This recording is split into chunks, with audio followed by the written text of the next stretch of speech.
Okay, so yesterday we were treated to a glimpse of what is being described as Prince Harry's final form. He has emerged from his chrysalis to reveal as battered a butterfly as ever battered its wings. How many of us feel battered? The Batterfly. Baz the Batterfly is what I'm calling him. Now, you're just going to have to trust me on this one, but this video is the best thing you're going to see today. I don't say this lightly, but this was better than the Seal Opera. No, Daniel, how's that possible? Nothing is better than the Seal Opera. Oh, ye of little faith, Prince Harry can always better himself. Or should I say, batter himself? Okay, you're overdoing it.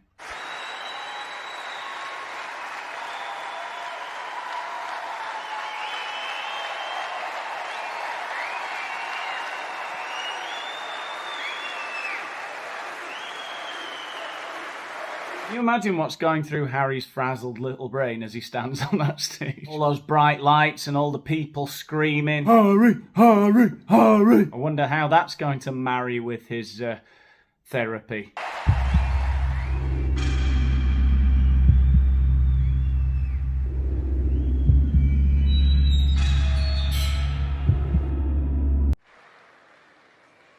Well, thank you. Guten Abend, zusammen und herzlich. Oh, look at him work the crowd with his flawless German. Guten Abend. It gets better.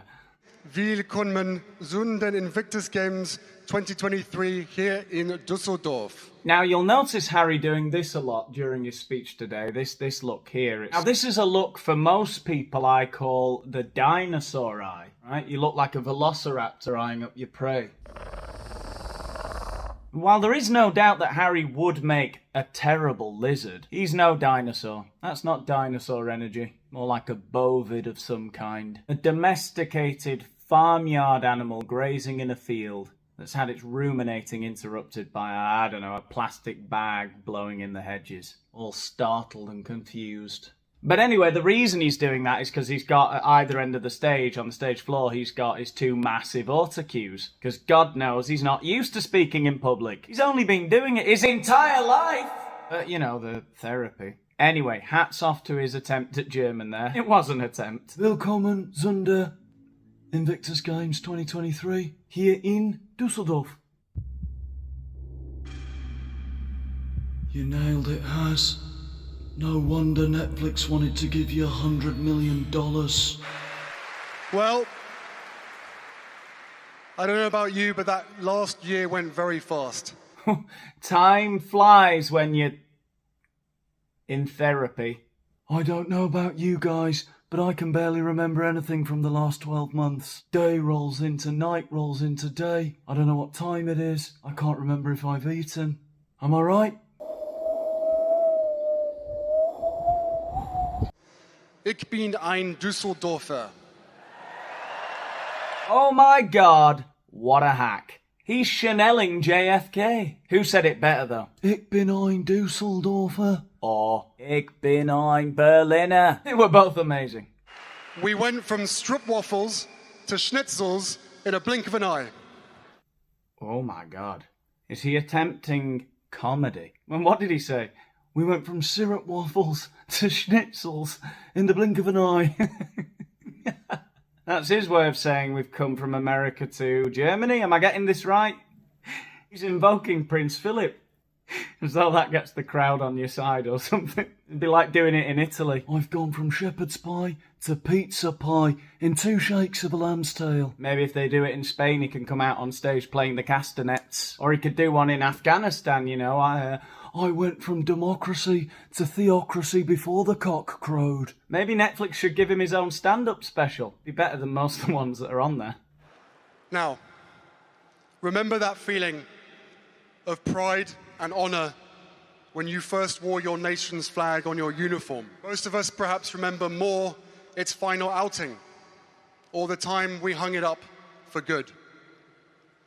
Am I right in saying for some, it represented a cape? In my case, I actually wore a cape and a mask, so as to remain inconspicuous and not reveal my true identity to the enemy. It represented a cape, perhaps a shield or an escape. Nah.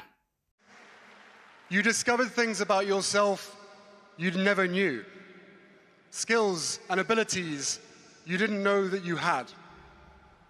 You unlocked your potential and performance. And you understood the power of working as a team. Ooh, working as a team. I don't like where this is headed. I would be terrified if I was sitting in that audience. Oh, fuck, is he going to make us do some kind of group activity? A team-building exercise. That'd be the worst part for me about the army, I think. All the teamwork. I'd be like Rambo, rogue. Ultimately, you were part of a purpose larger than yourself, and that feeling felt good. I hope you're not here to talk to us today about communism! We all know where that leads. The gulags! But since when, might I add, does Prince Harry get a good feeling from serving a purpose greater than himself? All the ribbon cutting made you and your wife suicidal! Serving a purpose greater than oneself feels good. You married a woman who threatened to top herself because she couldn't run her own social media accounts. To be fair, what we got from her when she did run her own stuff was chef's kiss, as everybody's saying nowadays. Thank God Meghan is as manipulative as she is, or we'd never have got archetypes. And I'm guessing a lot of you in this stadium tonight have felt the absence of that feeling for months. Maybe years. Well, yeah, I did a collage for you, Sir Prince Harry. It's got all the photos of all the people are shot like. Well, not anymore. Look at your uniform now. Go on, look at it. Go on, look at it. That guy's face sums up the way I feel about him saying that. It may no longer be camouflage, and instead an assortment of bright colours. Oof, easy off, Harry. That could trigger some of the people in the audience. Why, hey, he's right. You know, we're sitting ducks. They can see us like. But that flag is once again on your shoulder or chest. That really shouldn't have made me laugh as much as it did. That flag is once again upon your shoulder or chest. But that flag is once again on your shoulder or chest. Look at his face. He's reading the autocue, so he's coming to the end of the sentence with a natural sort of progression. He goes, that flag is once again on your shoulder. And then the word or chest has popped up on the autocue and he's gone, or chest. I think it should have been read like, that flag is once again on your shoulder, on your chest. It's on your shoulder or chest. A little point as well. Don't forget, some of you have it on your chest. This year's Games is a home for respect. His emphasis is all over the place. This year's Games is a home for respect. This year's Games is a home for respect. Only this year's. Think about that word for a second. I know, whatever, we are what we are, but he didn't used to look like this, did he? He looks very strange. Why does he look so strange? Respect. What does it mean to you? What does it look like? What does it feel like? I'm not sure he's going anywhere with this. I think he might just be curious. What is respect? I don't know. What does it mean to you? What does it look like? What does it feel like? This would be like the lead into a song in a musical, wouldn't it? What is respect? Well, it's actually quite a simple thing. What does it feel like? Well, sir, if you just listen for 1 sec... What does it taste like? Well, now, really, Harry, it doesn't have a taste. I want to know. Some people may act as if respect is something that veterans are asking for. Some people may act as if respect is something that veterans are asking for. Yeah, who here amongst us can honestly say that they've never acted as though respect is a thing that veterans are asking for? I'd like to sit here before you and tell you that I have never in my life acted as though respect is a thing that veterans are asking for. I'd like to say, what the fuck does that even mean? But that wouldn't be honest to you or to myself. All of us at some point in our life have fallen into the trap of acting as though respect is a thing that veterans are asking for. It's okay. We're all human, okay? It's just about learning and growing as a person, learning that not to act like respect is a thing that veterans are asking for, because when you act like that, you're acting a fool. But I've been thinking about something one of the competitors featured in the Heart of Invictus shared. Mr. Na from South Korea said, "I don't think we overcome disabilities. We overcome perceptions of ourselves in society."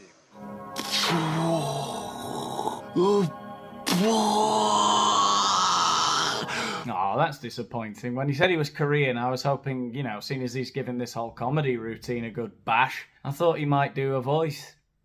Something like Kato or an imitation of Bruce Lee. You don't need to go as far as Mickey Rooney in Breakfast at Tiffany's. Oh, you cannot go on or keep ringing my bell. We don't overcome disabilities. Don't do the voices. These games are not solely about medals, PBs, or finishing lines. It's the taking part that counts. Well, that sounds shit. I'm kidding. Though it does remind me of an anecdote I have. For those of you who don't know, I'm a TEFL teacher. It's a very esteemed profession, teaching English as a foreign language. I was teaching a group of young children one day, which is always fun. And these two kids, maybe they were about 7 years of age, started arguing about what the important thing is, the most important aspect of sport and games is. One of them claimed that it was the taking part, and the other one, just as fervently, was arguing that it's having fun. Having fun is, in fact, the most important thing in games. And it just sort of got me thinking, we're always saying our kids are sponges and they take everything. Oh, you don't understand how subliminally it's all feeding in. They're really stupid. And I let them know, these two 7-year-olds, in not so many words. I said, can't you see that what you're engaged in here is rhetorical diatribe? And that neither one of you has really thought of the greater significance behind the ideas that you both purport to advocate. Taking part and having fun, and neither mutually exclusive, and they're basically synonymous in the context in which you're both using them. Anyway, I gave them 100 lines each. I will not engage in rhetorical diatribe in class. I think they learnt their lesson. Anyway, back to the video, because we haven't got to the best bits yet. So,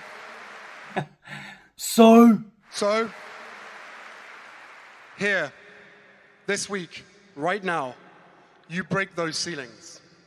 You plow down the highest of walls, and then you make space for what's deserved.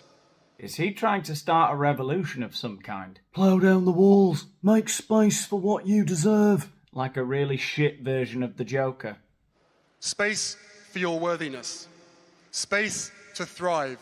Space for the truest form of respect. The only way we can ever have enough space is by overthrowing those tyrannical kulaks. Who's with me?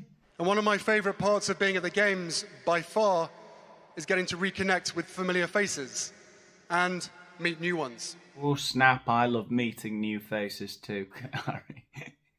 You look so battered. Sometimes I just wish, I could take him to a place where they'd, give him a shave, run him a hot bath, give him some nice silk pyjamas and let him just sort of sleep it off for a couple of weeks. And then, we could build it up a bit. Cold showers in the morning, walks in the sunshine, that sort of thing. He'd be back to his old self in no time. We're also really excited to have new nations join us. Let's hear it for Colombia, Israel, and Nigeria.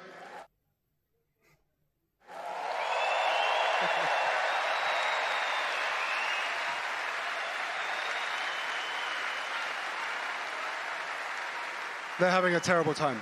Now, I don't know if this is a me problem, but that sounded a tad patronising. Oh, they're having a terrible time. Look at them go. They are a rowdy bunch, aren't they? Now, I'm not saying we play favourites in our home, but since my wife discovered that she is of Nigerian descent, it's likely to get a little bit more competitive this year.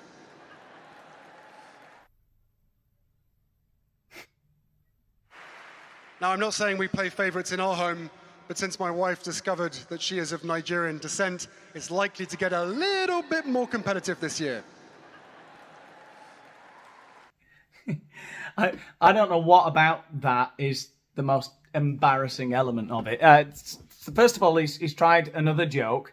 He's gone up at the end now with the intonation. It's going to get a little bit competitive, a little bit more competitive in our house this year. Nobody knows what you're saying. They're all foreigners. They're picking up on, about 30% of what you're saying as a collective. And then you're mentioning that thing that your wife became a meme for, saying that she was 43% Nigerian when she's not. Nigerian isn't even a race. That's the most racist thing I've ever heard, 43% Nigerian. It's an enormous nation with hundreds of races. That's not a thing. You can't be Nigerian as a race. It's not a thing. I watched a clip of Jessica Alba getting one of those genetics. What's the genealogy tests the other day? she was worse than Meghan Markle. She was on TV and they did her genealogy. They found out where she was, what was her genetic makeup, and they asked her before the results, what do you think you are? She's like, I think I'm mostly Native American, because she's like dark skinned. She doesn't look Native American, but okay, I guess I'm like Native American, right? And her mother is a blonde woman whose surname is Jensen, right? So she's Danish. But I'm guessing I'm Native American. And basically, yeah, her dad's surname is Alba. He's Mexican. He's very dark skinned, and it turns out she does have 13% Native American, whatever that means. That's a bit racist again. I mean, Inuits and Mayans, they're not the same race, but whatever. Native American at 13%. And then he tells her that the other 87% is European. And and she goes, oh my God, but does that count? Because Alba is Spanish. And does Spanish even count as like European? Fuck me, is my point. What a time to be alive. The energy alone is palpable and contagious. Lean into it. Keep it close. Let it inspire the limitless in you. Remember, you are not only watching or participating in sport, but experiencing the magic of the human spirit. Well, the only magic I'm experiencing right now is the magic of autocues. Very inspiring, absolutely. Inspired by Nelson Mandela. Inspired by John F. Kennedy. Okay, if you've got this far, like, share, subscribe. Do those things. Press the like button. Don't put your back out, but just press the like button and share this all over your social media so that other people see it. That helps me, okay? Thanks. And subscribe if you want more stuff like this. All right, I'll see you in the next one. Thanks, bye.